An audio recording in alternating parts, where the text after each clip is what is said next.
What's happening, squad? It's the brother AJ here. It's another one of those classic Prince thoughts where we just talk about things that are going on in the world of Prince that come to me, and I figured, hey, let me just drop a little knowledge here and there to keep spreading that love. If you look at my shirt, let me get up a little closer for you. If you see that shirt, that is the Welcome to America shirt. And I should show you the project, because wouldn't it help if I showed you the entire project? So in 2021, the Prince Estate released the Welcome to America project. This project that I have is the Deluxe pack. You get this amazing booklet. You know I like to show off these booklets because one thing about Prince, he was extremely photogenic. So he was always about his visuals. So just a couple pages just to show you what was going on in his world. Those are handwritten lyrics.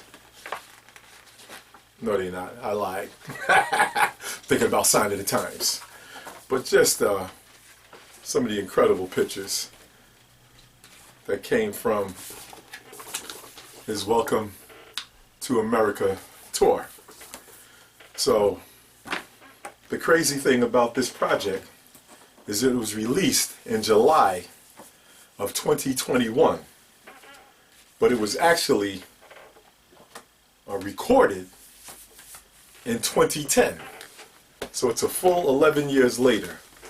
Look at this layout. Spectacular. So I want to give the estate their props. The Prince Estate has done a wonderful job with some of the releases they've done. A lot of us were a little nervous about how they would execute the plan, but I gotta admit, the ones they have dropped have been special. But this one is extremely special because, as I said, this was recorded in 2010 and it's finally released in 2021. They went into the vault and they found this project in the shelf perfectly intact. So basically, Prince put the whole project together in 2010. They thought he was going to drop it as an album.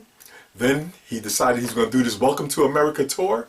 And I saw the tour. That's where I got this shirt from. I saw the tour in December of 2010. I saw it at, we call it the Izod, which is in the Meadowlands. It was the basketball stadium where the Nets and the Devils played hockey before they left and went to Newark, and then subsequently the Nets took off and went to Brooklyn. But originally it was the Izod Center, and Prince brought that tour there, and I didn't see it just one night. I saw it 2 nights because I had to go check him out, right? And strangely, the tour was called Welcome to America. He has this product called Welcome to America, and he never played any songs from the Welcome to America project. As a matter of fact, he took the project, put it on the shelf, and we haven't heard of it until now that it's been re-released. Well, I guess you say released because it wasn't ever released, so it wasn't a re-release. So let's dig into this project because I'm flabbergasted by this project. The crazy thing about this project is when I first got it and I heard it, I wasn't feeling it out the gate. I said, But I know how I am. My mind, sometimes I hear what I want to hear.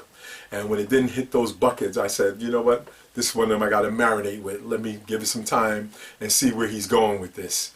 So I had to write some notes to break down how I felt about this project. Prince literally recorded this project in 2010, and he was going to do a tour of the same name, presumably performing music from this project. Well, he did do the tour. He did the tour of the name, yet he never featured this album.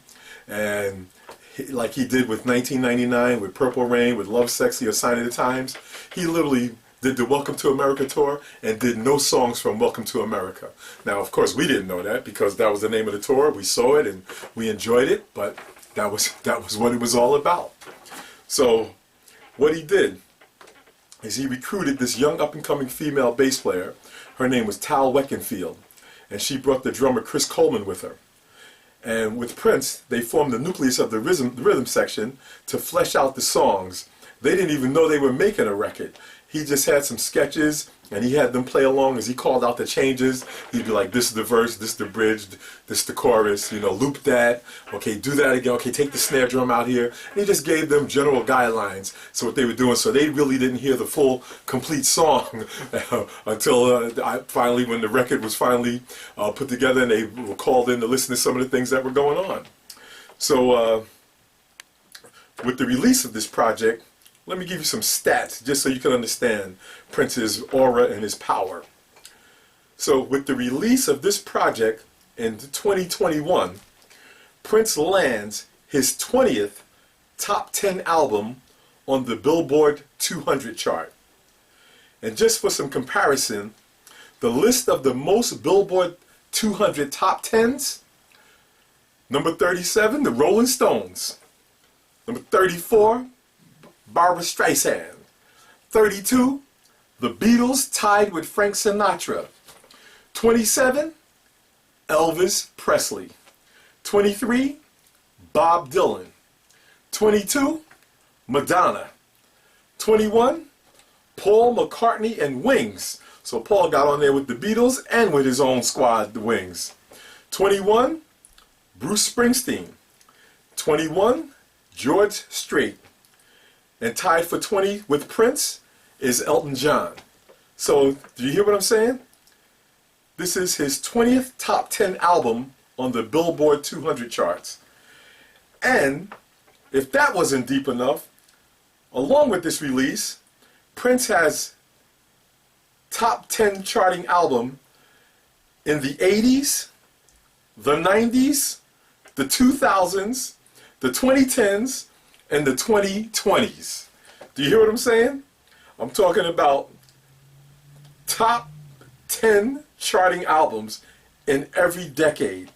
He's the 6th artist to land in the top 10 in each of the last 5 decades, and among only a dozen artists to reach that milestone since the chart began in 1956. So the only 2 albums that didn't make it, and would have gave him the 70s, was his first 2 albums, which was For You, that he released in 1978, and the Prince album, which he released in 1979. Every album since then has landed somewhere on this chart where it was able to become a top 10 record. That's impressive. That just shows you the scope of this man. So, all I can tell you is there was an NPR critic, Mr. Ken Tucker. He's the Fresh Air rock critic, and this is how he described this record. He says, the inspirations for the songs on Welcome to America look back to older music that influenced Prince, while the lyrics look ahead to the future we inhabit now. And I think that's a fitting way to describe this record, because you can tell Prince was in a socially conscious place in 2010, and whatever was going on in the world at that time, we'd have to go back and really think about what was going on at the time. And here's Prince putting this project together. So it starts off with the jam, Welcome to America. And this is the notes I wrote about that song.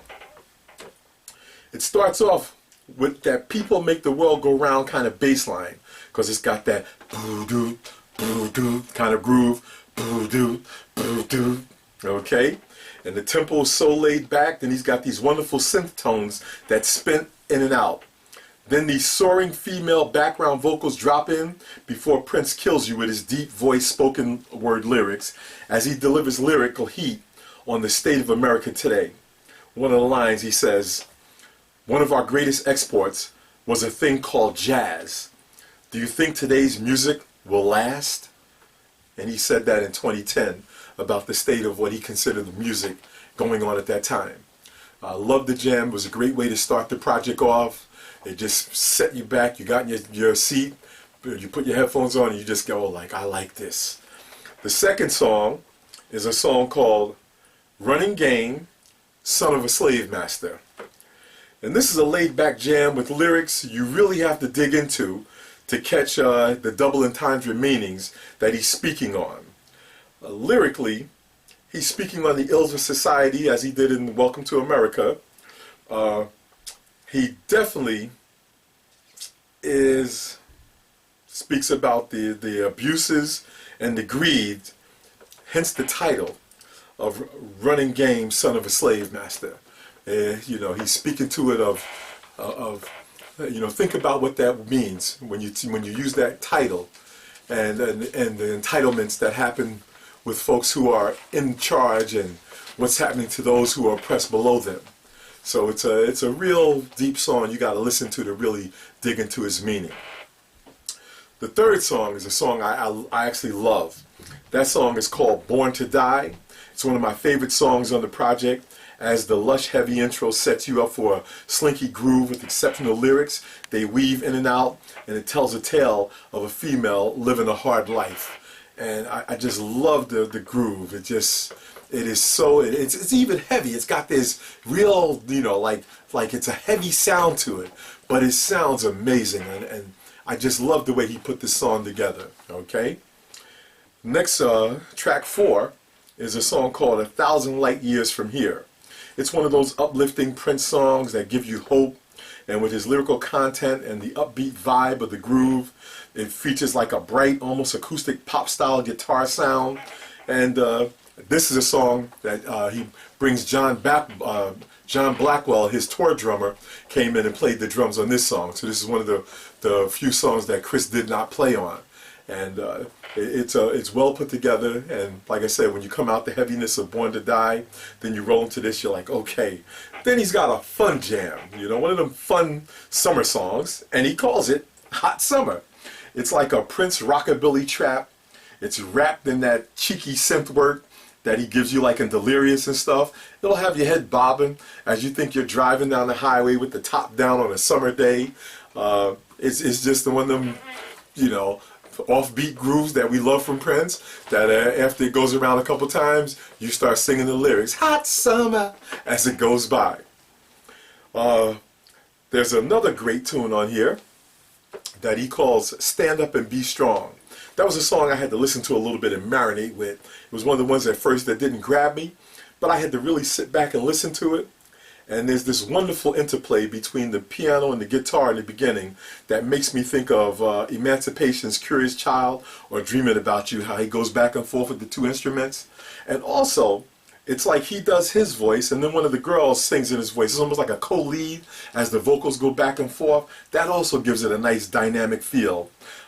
It's stripped back as it starts out like a power ballad, so all of a sudden you're thinking you're about to pull your lighter out and you're going to do one of them power ballad things. And then 2 minutes in, it picks up the tempo and it starts rocking hard.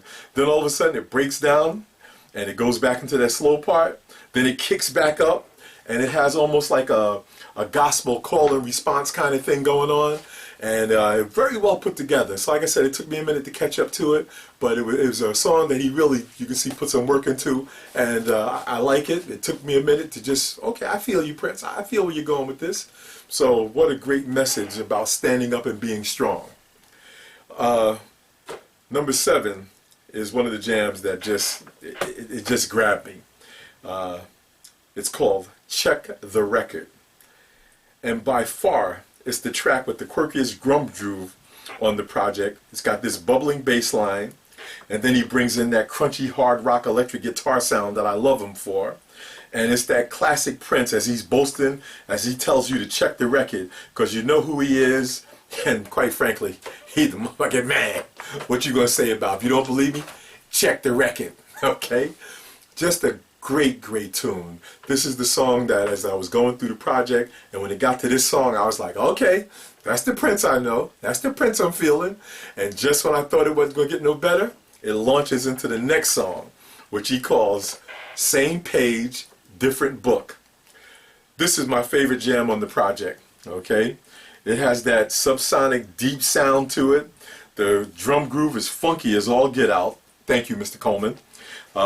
The lyrics grab you by the throat, and you'll have you singing the chorus by it rolls around the second time.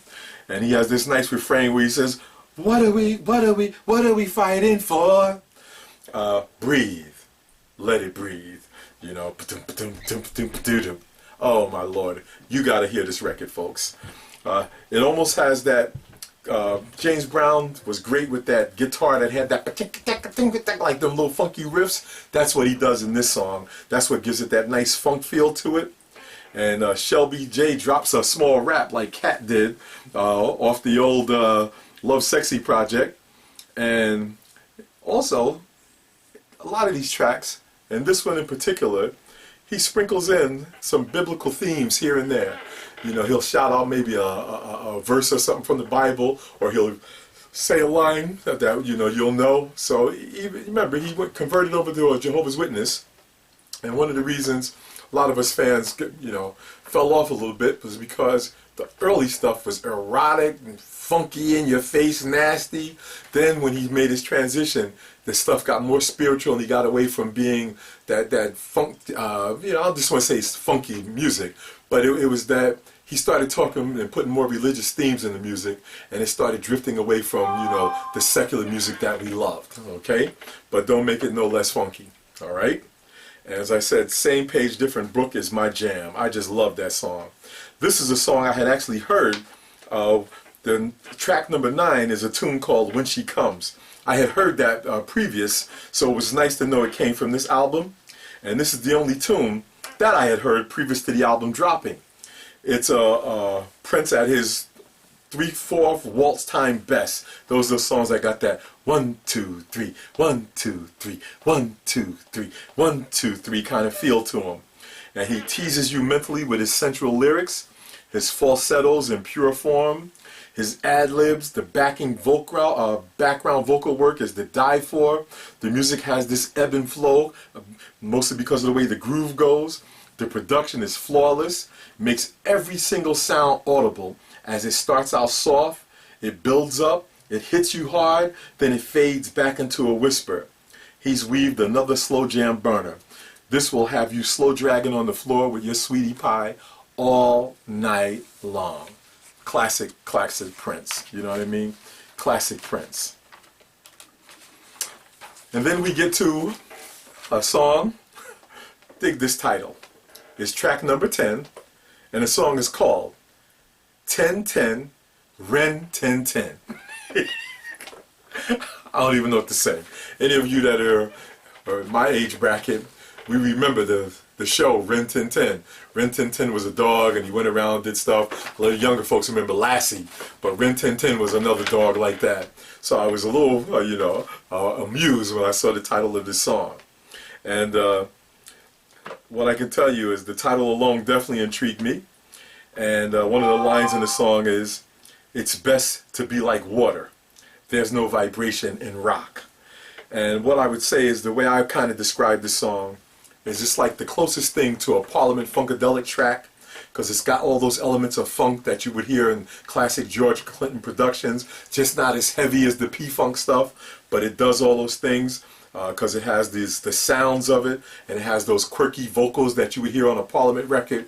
So I think it was Prince channeling his inner P-Funk, and then he just gave this quirky title to propel it along. He has a simple title for the next song, which is track number 11. It's called Yes. It almost sounds like an old Graham Central Station jam. The title alone lets you know it's going to be spiritually uplifting. It has a driving drum beat. It's got the hand claps. And you can definitely see this being sung by a Sunday choir in church. Another one of those uplifting songs trying to give you hope. Remember, it's 2010, and when he put this project together, think of the state of the world at that point, and he wanted to give you some uplifting lyrics to kind of move you down the road. Okay? And it closes with a song called One Day We Will All Be Free. And again, you come off the heels of Yes, which I told you has those spiritual tones, then you know right behind it with a title like One Day We Will All Be Free, this also has a spiritual tone, as it touched upon, you know, it has like enlightening type themes to it. It's talking about aspiring to a higher and greater ideals as the human race. So, you know, in a nutshell, this record was put together 11 years ago, and it was dropped in 2021 after it had been shelved for all those years. And it's crazy when you think of the times we're going through today, how relevant the themes and the songs he touched upon speak heavy in the era we're in today. We always said that this man was ahead of his time. You know, we were like several steps behind him as he was moving at lightning pace to achieve all the things he was trying to achieve. And I think when he passed away, his star had burned out as he had finally achieved all those things he knew he needed to achieve in this life. And for us, we have a lifetime to dig into the work that he left us, and we have the ability to really sit back and dissect and break these things down for a man who is really one of my favorite artists of all time, who just inspires me like you can't believe. I just wanted to give you my thoughts on the Welcome to America project, because it is amazing to know that this is probably a small portion of all the work that he's got tucked away in his vault, with his prolific nature and the speed at which he could complete songs. He just wrote them, completed them, and tucked them away. So it's nice to have a full project where you could basically take it off the shelf and put it in the package and fly it out to the masses. So again, I want to give kudos to the Paisley Park Estate folks, because this is a project that really lets us get another good look at our star and see what he was trying to tell us when he was here with us. And now that he's gone, we can interpret it in a way that he's not able to tell us. We have to form our own opinions and conclusions. I hope you enjoyed this. It's AJ trying to give you another one of those Prince thoughts to take you into the world of Prince Rogers Nelson. Hey, thank you folks. Hope you've enjoyed it. Bye-bye.